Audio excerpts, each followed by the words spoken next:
All right, welcome back to the channel, guys. It is Tuesday morning. We are headed out for day 2. If you watched the last video, you know that Mark rolled his machine, managed to take out all 4 sides plastic, but not the roof, fortunately. Structurally, the machine's fine, just kind of looks like a roaming Band-Aid held together with zip ties and duct tape. But it looks pretty badass, to be honest with you, and you really can't tell because it's kind of muddy. So the goal today is to head to the highway and book over to Devil's Ants, hit those trails, maybe even the east side of Buffalo Mountain Trails. It's going to rain like hell today for about an hour. So we're all pretty soaked and wet. So we want to eat lunch under a covered roof area. Had a super nice conversation with a gentleman that worked for the Hatfield-McCoy Trail System. He was really informative and just a genuine nice guy. That was kind of cool. As we're headed out of Twin Hollow here, I know Linda and I are a little concerned about Mark. Where his head's at. It's always tough to get right back on the horse after you have a little whoops. And his machine appears to be running fine. At this point, we have ride command back. No issues. Machine seems to be doing well.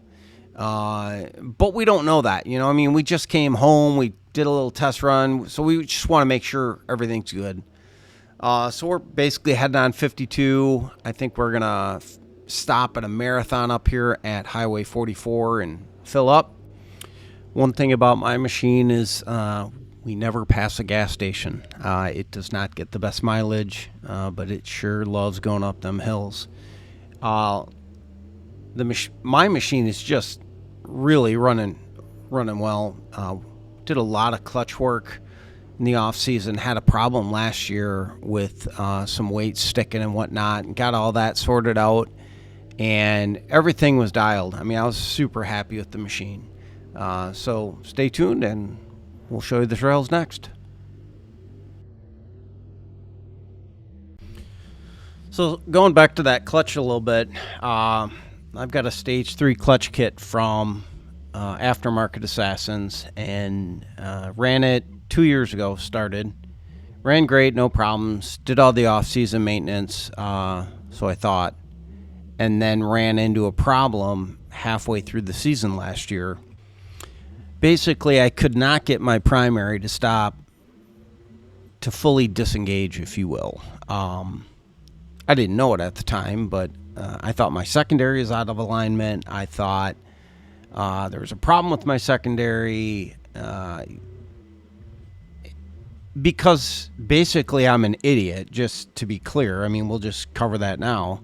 I was texting back and forth with Mike at Aftermarket Assassins many times, and Mike's a nice guy, and he'll give you the benefit of the doubt. And what it boiled down to is I told him my primary clutch was perfect. There's no problems, because I had taken it apart. I had checked all the weights. I had checked everything. I checked the arms. Everything was good. So maybe I pulled the primary apart, checked one cam arm, and it moved freely, and assumed the rest. If one moved, they all move, right? Yeah. Next one kind of moved. The last one was like seized. I mean, to the point where I had to get new hardware. I mean, I was just trashed. Anyway, throughout this, I'm texting Mike. I'm asking for help, and he's there every time. I mean, he's answering every text. He's giving me pointers, and finally, he's like, "Dude, there's something going on with your primary. Go through it again." And he was right. But always was patient. Never a jerk. Always, super helpful. And I remember that. I really appreciated that kind of service, and that's what I've always gotten out of that shop. So highly recommend those guys, and they helped me set up my clutches, so this thing was dialed in. I mean, it was hooking up fantastic. They had me on some good tunes, and making more power, a little bit more boost. The machine was just running phenomenal, and it was so much fun until it wasn't. So stay tuned, watch the video, and you'll see what I'm talking about later.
So we haven't mentioned one of the mods I did. That was the Viper gated shifter.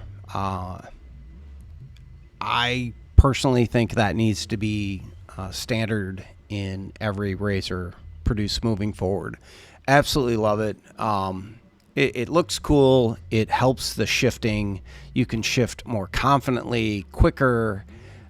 There's just no downside to it other than the cost and what you get. I think it's a pretty nice piece. I have no idea what it costs to manufacture something like that, so I'm not going to say if it was too expensive or maybe it's priced just right. I have no idea. It is an expensive mod, but it's well worth it in my opinion. For those that don't know why you would use a gated shifter, I'll explain it very quickly, very easily. A RZR, you go park, reverse, neutral, high, low. You can't shift while you're moving from low to reverse. You can't shift from low to high while moving. And the stock transmission, I mean, it's just literally detents in a cable. So you can pull down from one gear into the next, thinking you're in reverse, and you accidentally go forward to park. You go from, say, reverse back down to low, and oh crap, I went into high. The Viper gated shifter, you can shift between low and reverse just by slamming the shift knob up. You can slam it back from reverse to low by just pulling down. Or if you want to go from reverse to high, you know that your motion is going to be pulling down and to the right slightly, and it just goes. I mean, it's positive stopping and starting. So it's safer. You're not going to go into the wrong gear, and you can do it quicker because you're not pulling and waiting to feel for the detents in the transmission to know when to stop. So I absolutely can't recommend it enough. I absolutely love that shifter, and it'll be in every machine I have moving forward.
So one of the other mods we did over the winter was to replace all 4 axles. I didn't hear any clicking. Nothing broke. Enough said. They did good. I have no idea. The Rhino 2.0s, they work. Axles are kind of like that. They either work or they don't. I had several that had clicking. Well, one that was clicking specifically, and one that just fell apart. So anyway, it was time. The other thing that really helped the rear end just grip and take off and work properly was the rear radius rods that we replaced. My old ones were stock, and the Heim joints were just worn out, and it was a little sloppy back there. I think more so than I realized, because when we put the Zebras in there, everything was tight. It was just handling really well. So I was very pleased with how they performed. They look pretty killer as well, so that was kind of cool. But it was right about now in the video that something was up. I could feel something not quite right. I couldn't tell at this point if I was having transmission problems, primary problems, or secondary problems. But something wasn't quite right. I didn't smell anything. I could just kind of feel it, mainly under heavy power.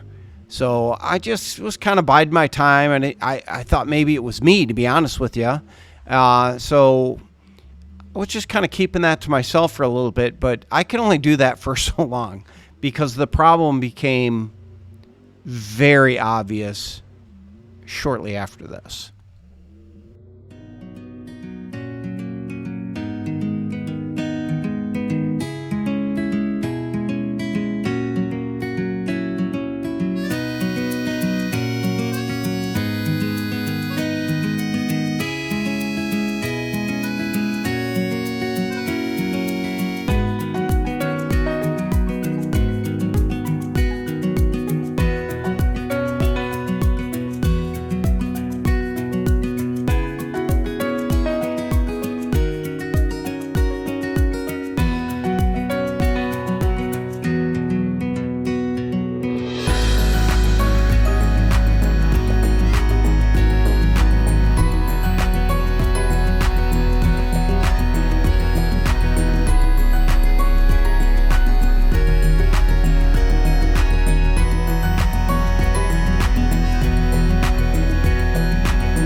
So it's pretty hot out. We had some rain.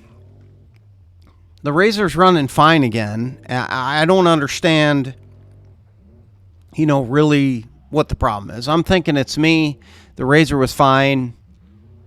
Maybe I was just hot, and lunch really, did the trick.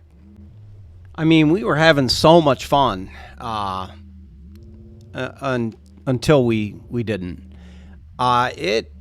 It started acting up again, starting to get, a little bit under power. It was a little bit after now. But we're on the Buffalo Mountain Trails at this point, and we're a ways from camp. Probably in the neighborhood of 25 miles. And pretty soon, my wife's going to start noticing it too. We're going to start smelling some belt slip. And at this point, I was saying transmission. I don't know why. Again, I was hot, but I knew I had a secondary problem. It just wasn't hooking up right. I thought maybe the helix broke or the spring broke, but I just wasn't getting enough grip. I thought that's why I was smelling the belt. I wasn't sure. But one thing was certain. I told Linda, babe, get us to a road so at least we can start making our way back to camp. We got a long way to go. And, I radioed Mark and Cindy, and I felt really bad because it's only like 2:30, 3 o'clock at this point, and I'm ending our day. My machine's done, And I felt kind of bad. And Mark and Cindy, they were so cool about it. They're just like, let's just get to a road and do what we got to do, head back. At this point, I honestly didn't think I was going to make it back to camp. I thought for sure we'd at least get to the road, and I'd just give her until it wouldn't go anymore. And then we'd have to come back with the trucks and tow it back or something. But never once did I think we were like done for the week. I just didn't think that. So we get back to the road, and oh my gosh, it was really engaging hard. It was, you could tell the engine was working harder than it needed to work. I mean, there's so many things going wrong, but it is what it is.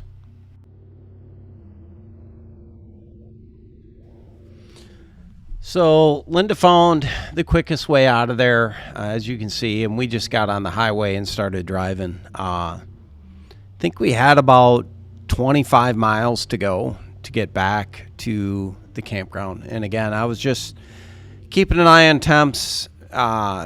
Once you got going, the engine was laboring a little bit, but she'd go about 40 miles an hour, and we just kept her going. Eventually got through, a couple towns, got on 44, headed to 52. This is 44.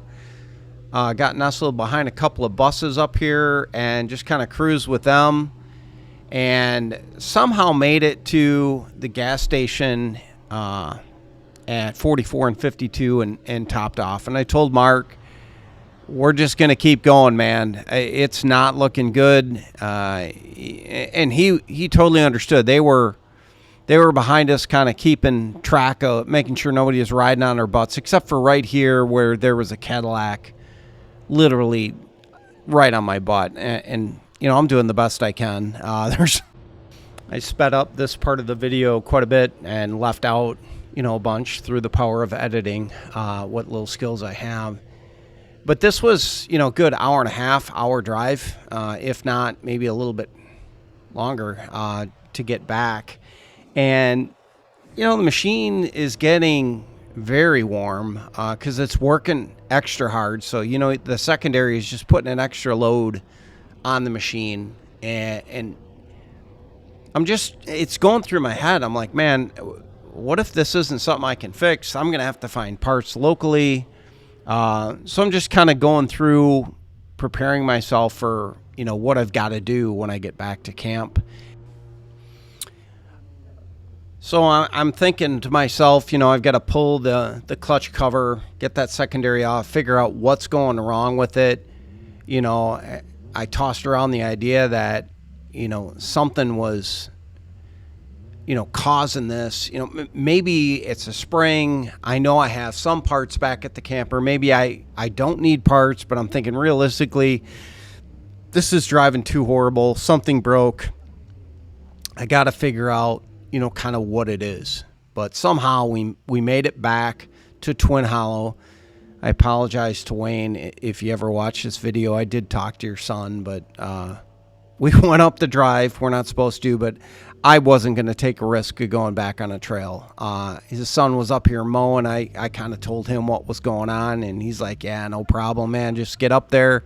So we continued on our way up to, camp, and I couldn't believe it. We had made it back. My wife never seemed worried. She was, optimistic. She knew we'd make it back. I didn't.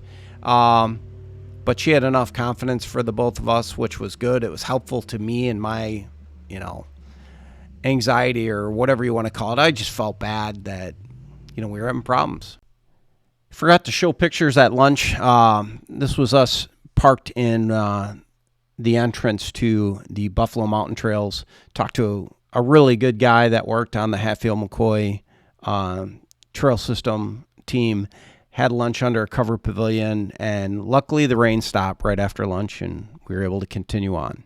All right, into the clutch stuff.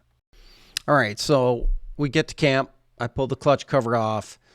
I pull my secondary off, and I basically see what you're seeing on the screen. Melted rollers. I'm like, oh, man. So that's what it was. I melted the rollers. That's all I need. Again, I've got adrenaline pumping. I'm hot. I'm tired. I'm frustrated. I can't believe I made it back to camp. So I start calling around, and I talk to, every Polaris dealer within 100 miles looking for a set of rollers, and couldn't find any. So I text Mike over at Aftermarket Assassins and tell him I need a set of rollers. I melted them. I had previously bought these rollers from him, and I needed, replacement rollers. And in the nicest way possible, he basically tells me, Andre, you're a smart guy. Those rollers, no way under any conditions should have melted. You broke something. Keep looking. So I'm like, okay. And he goes, by the way, UPS comes in like 20 minutes. You better get busy.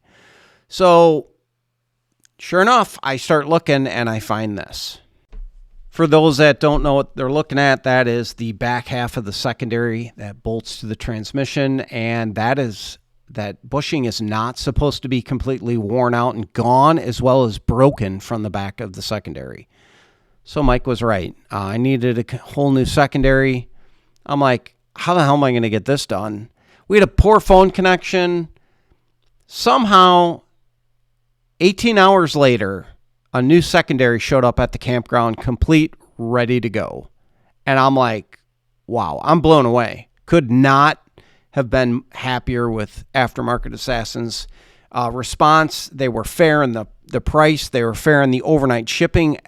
It was actually less than what I thought it should be, but I mean, the guys just took care of me, and I'm very grateful for them being able to take care of us. I mean, we're on vacation. We didn't want to lose any time, and they made sure we didn't.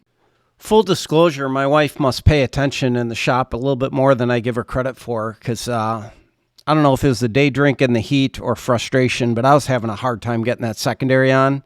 And between Mike's coaching and my wife noticing I wasn't using the right technique putting it on, she helped me get it back on, and we're ready to go. Here's a quick teaser from the next video. We're going to have some drone footage, courtesy of Mark, who knew he could wreck a Razor and fly a drone well. So stay tuned. We'll have a little bit of drone footage in a video. Then we've got riding from Thursday and Friday. Should be a good video. Stay tuned. See you on the trails.